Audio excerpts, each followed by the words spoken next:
ஆண்டவராகிய இயேசு கிறிஸ்துவின் நாமத்தில் உங்களுக்கு வாழ்த்துக்கள். எல்லாரும் எப்படி இருக்கீங்க?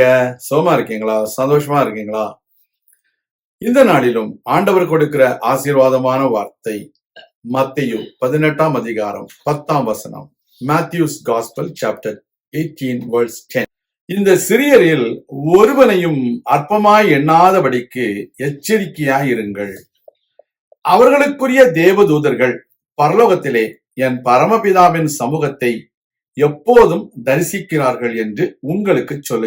அருமையான தேவனுடைய பிள்ளைகளே, உங்களுக்காக எனக்காக தேவன் தேவதூதர்களை கட்டளையிட்டு இருக்கிறார்.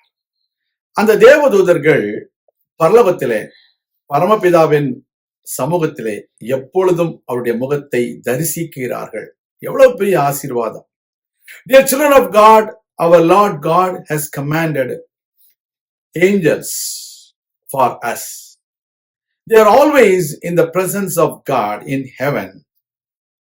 They are reporting everything about us and everything for us in heaven, in the presence of God the Father.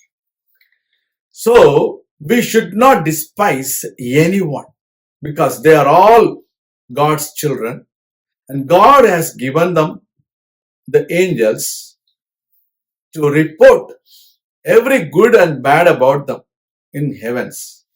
If somebody despises you, this report is going to God the Father immediately through the angel whom God is appointed for you to take care. Today, we need to understand we are not ordinary people.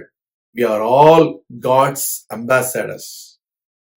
God has commanded the guardian angels to guard over us, to protect us. நம்மை பாதுகாக்கும்படிக்கு கர்த்தர் தம்முடைய தூதர்களுக்கு கட்டளையிட்டு இருக்கிறார் என்று சங்கீதம் 91:11 வசனத்துல வாசிக்கிறோம். சங்கீதம் 34:7 வாசிக்கும் பொழுது நம்மை விடுவிக்கும்படிக்கு அவர் தம்முடைய தூதர்களுக்கு கட்டளையிட்டு இருக்கிறார். கொஞ்சம் யோசித்து பாருங்க. God has commanded guardian angels and God has commanded the angels to deliver us from every difficult situations. When Shadrach, Meshach and Abednego were put in, the angel of the Lord came in the form of the Son of God and he moved among with them and he delivered these young men from the fiery furnace. That is the way God is going to deliver you with the help of God's angels. நம்மை விடுவிக்கிற ஒரு தேவன் இருக்கிறார். அதோடு மாத்திரமல்ல, நமக்கு பணிவிடை செய்யும்படிக்கும் தேவன் தூதர்களுக்கு கட்டளையிட்டு இருக்கிறார். God has commanded the ministering angels for us. He will minister you. The angels are the ministering angels. They will minister whenever you need, when you command them in the name of the Lord Jesus Christ of Nazareth. இன்றைக்கு உங்க வாழ்க்கையிலும் என்னுடைய வாழ்க்கையிலும் இந்த பணிவிடை ஆவிகளும் நமக்கு உதவி செய்யும் என்பதை மறந்துவிடக்கூடாது. கர்த்தருடைய பிள்ளைகளே, ஆண்டவர் நமக்காக கட்டளையிட்ட தேவதூதர்களுக்காக தேவனுக்கு நன்றி செலுத்துவோம். தேவன் மகிமைப்படுவாராக. உங்களையும் என்னையும் யாராவது அற்பமாய் எண்ணினால், நம்மை தரக்குறைவாக யாராவது பேசினால், தேவ தூதர்கள் உடனடியாக பரலோக தேவனுக்கு அவைகளை அறிவிப்பார்கள். கர்த்தர் சும்மா இருக்க மாட்டார், நிச்சயம் செயல்படுவார். நாம் ஜெபிக்கலாம்.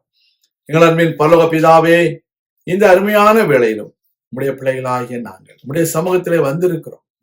கர்த்தாவே, நீர் எங்களுக்கு கட்டளையிட்டதான தேவ தூதர்களுக்காக உமக்கு நன்றி செலுத்துகிறோம்.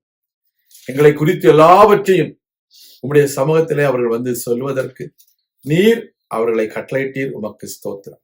தேவ கிருபையும் வல்லமையும் பாதுகாப்பும் வழிநடத்துதலும் தொடர்ந்து கூட இருக்கட்டும். பெரிய காரியங்களை செய்திடணும். உம்முடைய நாமத்தை மகிமைப்படுத்தும். இயேசு கிறிஸ்துவின் நாமத்தில் ஜெபிக்கிறோம் எங்கள் நல்ல பிதாவே, ஆமேன். கர்த்தர் தாமே உங்களை ஆசீர்வதிப்பாராக.